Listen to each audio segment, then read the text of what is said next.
bizim planetten 150 milyon kilometre uzaklıkta yerleşir. Bu mesafe təyyarə ilə 20 il uçuş deməkdir. Güneşi söndürün.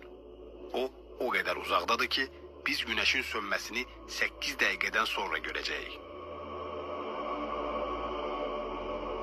Güneş o kadar böyüdür ki oraya milyonlarla yer planetini yerleştirmek olar. O kadar ağırdır ki onun cazibe qüvvəsi bütün güneş sistemini özünə cəzb edir.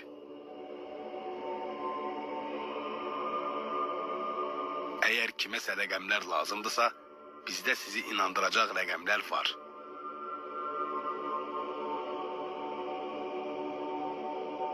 Biz her gün səmada bu tanış üzü görürük.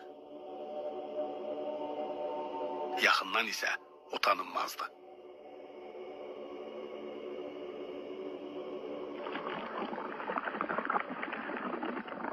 Qəzəblə yanan qaz dənizi.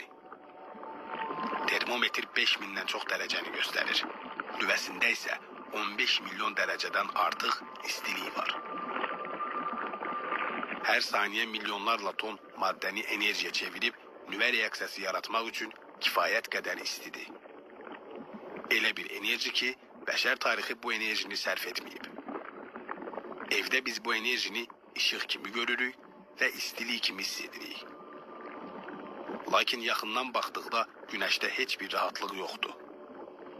Güneş elə güclü elektrik maqnit aktivliyinə malikdir ki, bunu yanar qaz kimi halqa şəklində özündən ayırır. Bu halqalar proturbulans adlanır. Halqaların hərəsi 10 milyon vulkanın verdiği enerjini verir.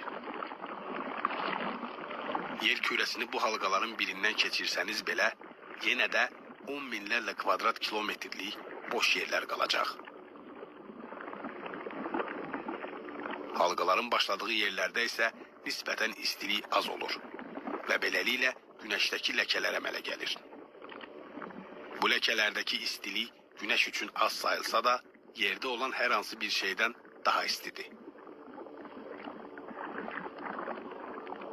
Ləkələrin radiusu 50 min kilometr böyüklüyündə olabilir. Güneş kosmosa ölümcül radyasiya buraxır.